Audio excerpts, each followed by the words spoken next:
নমস্কার সকলকে, hello everyone, good evening to all of you. So welcome to our channel SP Literature, and if you are new to this channel please subscribe, and if you are already a subscriber then please do like, comment and share, and keep watching, keep learning.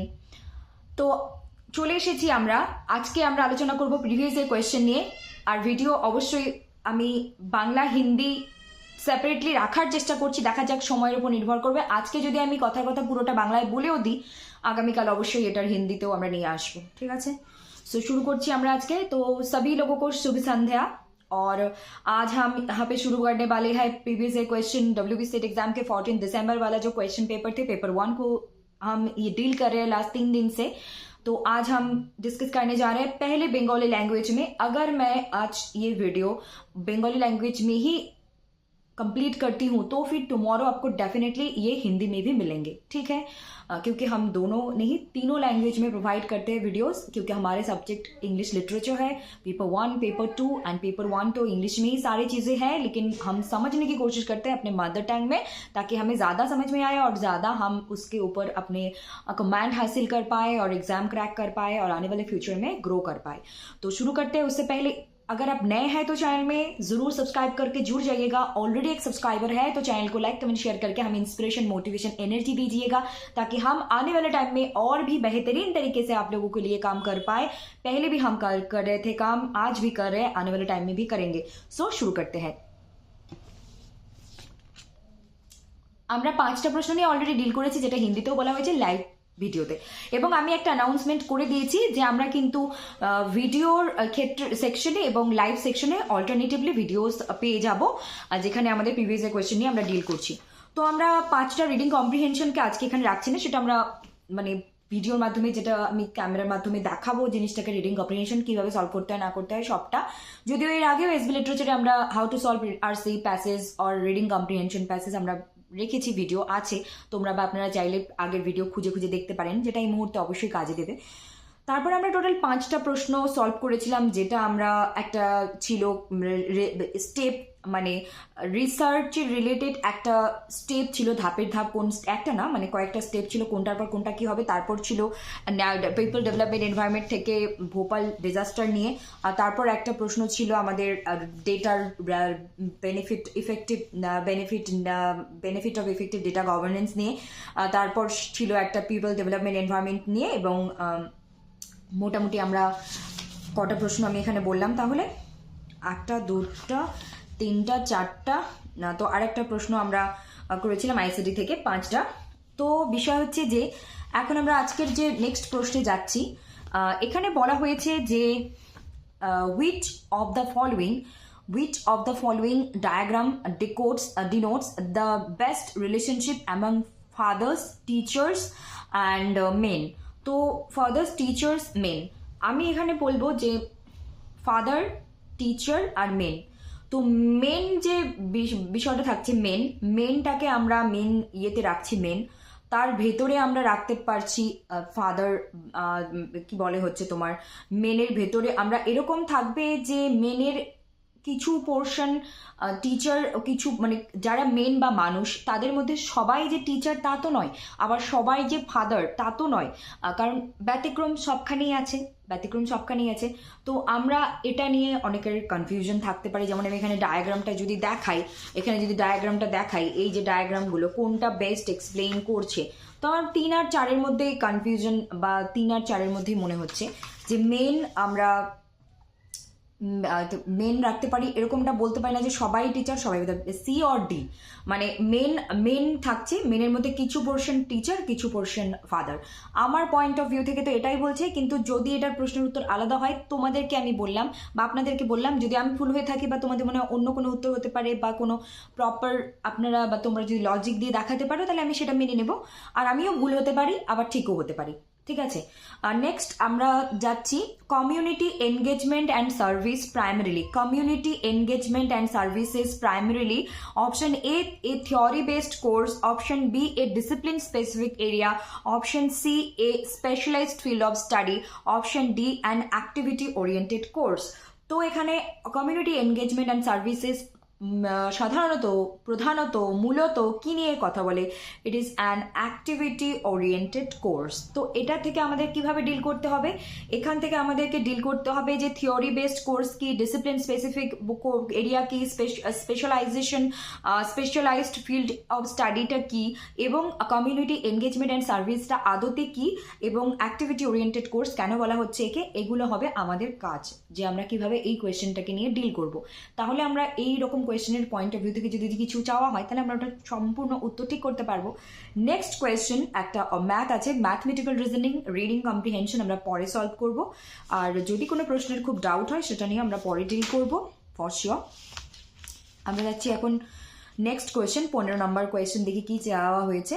Which of the following are millennium development goals? Which of the following are millennium development goals? Option A, eradicating extreme poverty and hunger. Option 2, addressing climate change. Option C, improving maternal health, মায়ের যে health, maternal health. Option 4, promoting gender quality and women empowerment. Choose the correct options. তো এখানে আমার যতদূর মনে পড়ছে SDG, 17টা SDG বা সাস্টেইনেবল ডেভেলপমেন্ট গোলস অ্যান্ড 8টা এমডিজি বা মিলেনিয়াম ডেভেলপমেন্ট গোলস, এই 17টা আর 8টা মিলে যতগুলো গোল আছে, আমার কোথাও আমি মিলেনিয়ামের ক্ষেত্রে ক্লাইমেট চেঞ্জটা আমার কেমন যেন একটু অড লাগছে, মানে মনে হচ্ছে যে এটা যেন নয়, কারণ অ্যাড্রেসিং ক্লাইমেট চেঞ্জ এটা এখানে হবে না। এসডিজি সেটা পরে তোমাদেরকে এটাই বলবো, এখানে এসডিজি এমডিজি তটস্থ মুখস্থ করতে হবে যেন একদম ঠোঁটের আগায় রেডি থাকে, কারণ এখানে সিকোয়েন্স ওয়াইজ 1 নম্বর 2 নম্বর 3 নম্বর এক্স্যাক্ট বলা হয়, 4 নম্বর কোনটা এইভাবেও যাওয়া হয়, আবার কখনো কখনো বলা হয় কোনটা আছে বা কোনটা নেই। তো option B is right here, that is option 1, option 3 and option 4, কারণ অপশন 2টা কিন্তু এখানে বলা হচ্ছে which of the following are millennium development goals, কোনগুলো হয়, 3টে হয়, মাঝখানেরটা 1-2 নম্বরটা নয়, কারণ এখানে ক্লাইমেট চেঞ্জ নিয়ে কোনো মিলেনিয়াম ডেভেলপমেন্ট গোলস আমরা পাইনি। ঠিক আছে, এখান থেকে ওটাই বললাম। এমডিজি যখন এসেছে, নেক্সট টাইম এসডিজি আসতে পারে, আর আপকামিং এক্সামে চাইতে আপকামিং এক্সামে এসডিজি এমডিজি দুটোই important. Next question, given below are two statements, one is labeled as assertion A and the other as reason R. Assertion A, climate change is resulting in increase of social tension, and reason, the frequency and intensity of extreme weather impact livelihood and food security. তো বলা হচ্ছে, in the light of the above statements, choose the most appropriate answer from the following questions. বলা হচ্ছে যে climate change is a resulting in increase of social tension. অবশ্যই climate change হওয়ার, ক্লাইমেটের যে change তার ফলাফল স্বরূপ আমাদের সামাজিকভাবে একটা টেনশন, একটা সবার মানসিক, শারীরিক, আর্থিক সর্বত্র ক্ষেত্রে, কারণ আমরা আছি যে মানুষগুলো পৃথিবীর বুকে, আমাদের এখানে পৃথিবীর বুকে যে আমরা আছি, এখানে অবশ্যই আমাদের জীবন প্রভাবিত হয় কর্ম, অর্থ, স্বাস্থ্য সব কিছু দ্বারা, আর সব কিছুই প্রকৃতির সাথে জড়িত। তো এটা একটা স্বাভাবিক ব্যাপার। রিজন বা কারণটা কি বলছে? The frequency and intensity of extreme weather impact livelihood and food security. কেন আমি এই কথাটা, রিজনটা কিন্তু একবার উল্লেখ করলেও আমি নিজের মতো করে উত্তর দেওয়ার চেষ্টা করলাম। সেকেন্ড রিজনটাতে বা সেকেন্ড স্টেটমেন্টটাতে ওটাই বলা আছে যে the frequency and intensity of extreme weather impact livelihood and food security. কারণ আমাদের অন্য সংস্থান, অন্য খাদ্য বা অন্য সংস্থান, তারপর বস্ত্র, তারপর হচ্ছে গিয়ে স্বাস্থ্য, চিকিৎসা, সব কিছু তো প্রকৃতির উপর নির্ভর করে বসে আছে। তো সেটা যদি প্রভাবিত হয়, এটা আমাদের একটা social tension. So the right answer is option A and R, both are correct, and R is the correct explanation of A. কারণ যথার্থভাবে এটাকে, রিজনটা অ্যাসারশনকে যথার্থভাবে এক্সপ্লেইন করছে। এইভাবে তো এখান থেকে কি শিখলাম? এখান থেকে শিখলাম climate change, biodiversity, people development, environment চ্যাপ্টারটাকে আমাদের আরো গুরুত্ব দিতে হবে, এবং ন্যাচারাল ডিজাস্টার, ক্লাইমেট চেঞ্জ, এগুলো নিয়ে আমাদের আরো পড়তে হবে। ঠিক আছে, next question, General Data Protection Regulation is an example of a regulation primarily focused on? Number A, data storage optimization. Number B, data privacy and protection.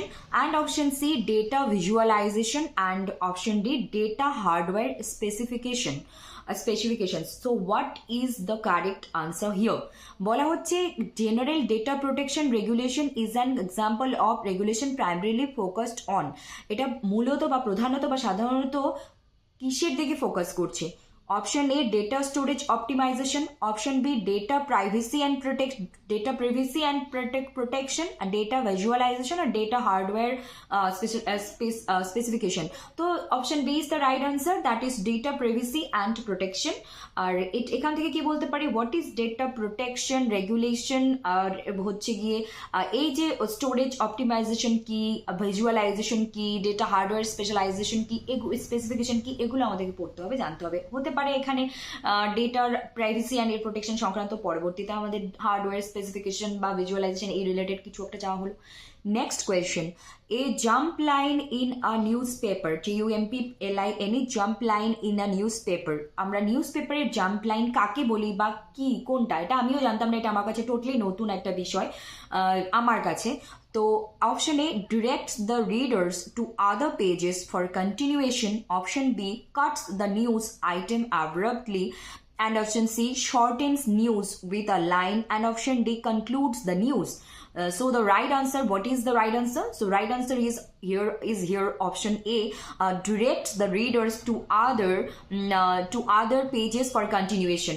রিডারদের দিক দর্শায় বা দিক দর্শন করে পরবর্তী পেজে যাওয়ার জন্য, এবং এর কন্টিনিউইটি বা এটার যে মানে চলমান ব্যাপারটা, যে একটার পর একটা সেই বিষয়টাকে ধরে রাখে, সেটাই হচ্ছে জাম্প লাইন। কিসের? এটা নিউজ পেপারের। ওকে, তো এখান থেকে কি শিখলাম? এখান থেকে হলো নিউজ পেপারের জাম্প লাইন চাওয়া হয়েছে। তো নিউজ পেপার রিলেটেড আরও কোনো কিছু পয়েন্ট অফ ভিউ বা কোনো নতুনত্ব বা কিছু আমরা জানি বা জানি না সেটার উপর স্টাডি করা, এবং এই যে আমরা বাকি যে অপশনগুলো আছে, concludes the news, shorten news with a line, cuts the news item abruptly, এগুলো দিয়ে যে এগুলো খুব, এটা যদি ডেটা পেজ ফর কন্টিনিউয়েশনের জন্য যদি আমরা জাম্প লাইন বলি, তাহলে এগুলোর জন্য কি বলি? কনক্লুডের জন্য কি বলতে পারি? আর শর্টেন নিউজের জন্য কি বলতে পারি? তো অপরপক্ষে থেকে এইভাবে কিন্তু প্রশ্ন উঠে আসে বা ইম্পর্টেন্ট হয়ে দাঁড়ায়। Next question, what is the primary function of a firewall in computer network? এটা অবভিয়াসলি আইসিটি এবং ফায়ারওয়াল এবং নেটওয়ার্ক, কম্পিউটার সব কিছুই আমাদের বোঝাচ্ছে ICT, Information and Communication Technology. Option A, to encrypt data during transmission. Option B, to monitor after failure incoming and outgoing network traffic. Option C, to detect and remove viruses from a system. And option D, to store backup and copies of important data. What is the primary function of a firewall in computer network? So option B is the right answer here. What is the answer? To monitor and filter incoming and outgoing network traffic. এটাই ফায়ারওয়ালের কাজ। তো এখান থেকে কি ফায়ারওয়ালটাকে আরো ভালোভাবে বোঝা, মাতৃভাষা বাংলা হলে বাংলায়, হিন্দি হলে হিন্দি, কারণ যাতে মনে থাকে। তারপর হচ্ছে কম্পিউটার নেটওয়ার্ক সংক্রান্ত আরো পড়াশোনা করা, এবং এনক্রিপ্ট ডেটা ডিউরিং ট্রান্সমিশনকে আমরা কি বলি বা কি নামে চিনি। তারপরে হচ্ছে তোমার store backup and copy of important data, এটাকে কি বলি? To detect and remove viruses from a system, এটাকে কি বলা হয়, কি নামে পরিচিত। এগুলো মানে এটা বাদেও, ফায়ারওয়ালের যে কাজ সেটা বাদেও বাকি কাজগুলো পড়া এবং ওটাকেও আরো ভালো করে স্টাডি করা, কারণ এখান থেকে প্রশ্ন চাওয়া হতে পারে। তাহলে আজকে আমরা টোটাল কটা প্রশ্ন নিয়ে ডিল করলাম? একটা, দুটো, মানে ওই ভেন ডায়াগ্রাম রিলেটেড যেটা এসেছে সেটাকে আমি ধরছি 1, 2, 3, 4, 5, 6, 7, 7টা প্রশ্ন আমরা ডিল করলাম, 7টা। আর এখানে হচ্ছে সেদিন আমরা প্রশ্ন ডিল করেছি 5টা। দেখি আর হচ্ছে আর একটা তো 7, ঠিক আছে, আর 3টে ডিল করছি। আরেকটা প্রশ্ন, আর নেক্সট প্রশ্ন, every cat I have ever mate has 4 legs. আমি সাধারণত যে ধরনের মানে যত বিড়ালের সাথে আমার সাক্ষাৎকার হয়েছে তাদের 4টে করে পা দেখেছি, এটা বলছে। Therefore all cats have 4 legs, তাই আমি বলতে পারি যে তাদের প্রত্যেকেরই 4টা করে পা আছে। This is an example of option A deductive reasoning, option B abductive reasoning, option C inductive reasoning, option D special reasoning. So it is very easy, very simple, কিন্তু তারপরেও যারা জানবে না তাদের কাছে it is too hard, too difficult. তো here the right answer, right option is option C inductive reasoning. And what is specific to general, general to a specific, deductive reasoning, inductive reasoning is very important for your logical reasoning point of view, and for your research methodology, methods related also, and in general also it is very important. What is connotative, what is denotative, what is inductive, what is deductive, these are very important, and you can say daily life using kind of words, okay? So এখানে উত্তরটা দাঁড়াচ্ছে inductive reasoning. And আমরা next প্রশ্নে যাচ্ছি। Inductive reasoning কি, কেন, বাকি 4টে reasoning deductive, inductive, অ্যাবডাকটিভ, special, এই যতগুলো এক্সাম্পল এই 4টেকে পড়তে হবে এবং উইথ এক্সাম্পলস আমাদের প্রিপেয়ার করতে হবে ইন্ডাকটিভ ডিডাকটিভ, যাতে কোনোভাবে ভুল না হয়। এবং সেটা আমাদের শুধু লজিক্যাল রিজনিং না, রিসার্চ মেথোডোলজি এবং আদার্স পুরো জীবনে অনেকবার এর ব্যবহার আমরা দেখতে পারবো, প্রয়োগ দেখতে পারবো।